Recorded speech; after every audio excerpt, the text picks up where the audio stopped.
Good afternoon. My name is Mallory Dahlquist, and I'm a social worker at a K-2 building in Glenview, Illinois. I'm a licensed social worker and a CATP, which is a Certified Child and Adolescent Trauma Professional.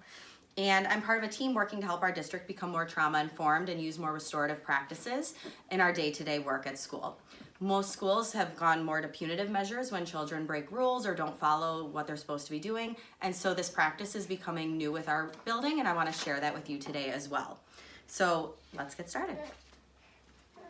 I want you to take a few minutes to talk with the people at your table about share your name, your position, where you work, and hopefully everyone had a chance to use our What's in It for Me board with their sticky note, because I want you to share with each other why you're here today and what you hope to gain from today's experience. So today's targets are to define restorative justice and restorative practices, to define and describe when to use restorative questions, and then give us a chance to practice with some of these questions. So I want you to give me a thumbs up if you feel like this aligns with what's in it for you today and what you're hoping to receive. All right, so what do you already know about restorative justice and restorative questions? I want you to take a minute to talk with everyone at your table and share, what do you already know, and see what others know as well.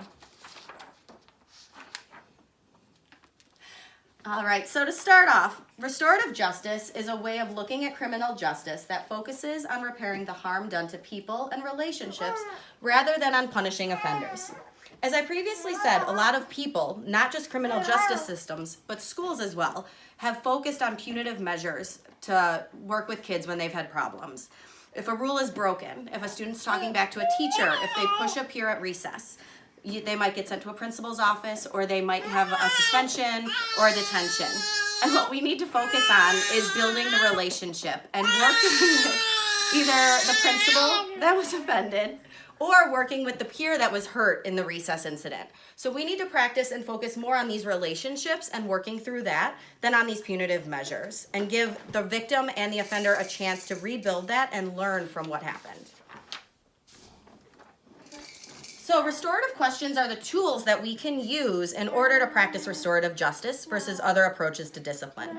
And they can be placed on two different lists: responding when something goes wrong when working with an offender, and then helping someone who has been affected by action, so someone who feels victimized by something that happened. So some example questions are on the screen, but they also include what happened, what were you thinking about at the time, what have you thought about since, who has been affected by what you have done and in what ways, what do you think you need to do to make things right, what did you think when you realized what had happened, what impact has this had on you and others, what has been the hardest thing for you, and what do you think needs to happen to make this right?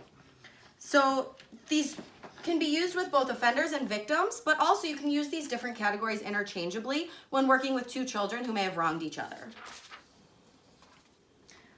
So when using restorative questions, our restorative questions focus on the actions, the thoughts, and the feelings without assigning blame to someone.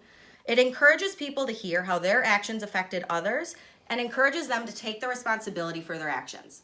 It also helps to pave the way for what needs to be done to find a solution to the problem.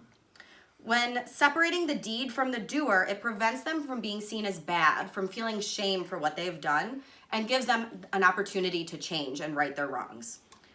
Note that on the last screen, there's no why questions, like why did you do that? When asking kids, especially my K-2 building, if you say, hey, why did you do that? Or what's wrong with you? That turns them on the defensive side, and they don't want to answer these questions. They are immediately feeling like they're bad, in the wrong, and did something that they shouldn't do, and that is not going to help them learn or grow from that experience. So we're going to take a quick brain break. You have 30 seconds right now to quickly write down 7 restorative questions that you can use, and the time starts now. 30 seconds later. Stop. Did you beat the clock? And come up with 7 restorative questions you can use. If someone did, I'd really like them to share those 7 questions. All right, and now when using restorative questions in school, so our school, we use restorative questions frequently. If 2 students have an issue at recess, first we meet with the offender to complete a behavior reflection. That stems from using restorative questions, asking things like, how did you feel at the time? What was I thinking now? What am I thinking now, and what did I do that may have impacted this other student? So we're asking them these restorative questions, and then we also meet with the victim. And when we ask the victim, we're asking again, how do you feel? What did you think when you realized what had happened? And then we try to bring the victim and the offender together to reflect on this as well, so that they can work on rebuilding the relationship. We invite them together and have a restorative conference, which is something that we can go into more detail at another time. But examples of these reflection forms are in the notes section and the handouts at the back table for you. Now we're going to take some time to practice. So I want you to divide into partners or small groups at your table and take turns role-playing and practice using restorative questions with one another. Make sure everyone has a chance to be the facilitator. And if you cannot come up with an example to use, there are examples on the papers on your table right now. So I'll be walking around during the practice time if you have any questions. And here are those questions again for you in case you'd like to reference them while you practice.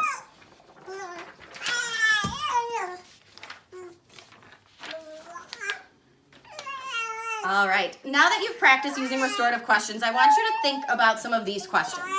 And if anyone would like to share how they felt after doing that activity, I'd like you to share now. So today we learned about restorative justice and how it's the practice of focusing on repairing harm done to other people and in the relationship, and how we can use restorative questions as tools when we're working with offenders and victims to help them right their wrongs and focus on rebuilding that relationship.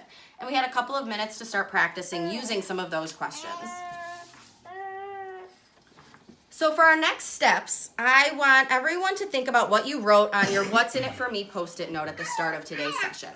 I want you to take the index card on your table and write your name on it, your email address, and one goal you have for yourself when it comes to using restorative justice or restorative questions within your own school setting. And so when you're done with that, I want you to swap cards with someone else. This is going to be your buddy to work with in a couple of weeks to check in with each other and see how you're doing with using these new tools and support one another in other ways that you can incorporate them into your day-to-day school lives.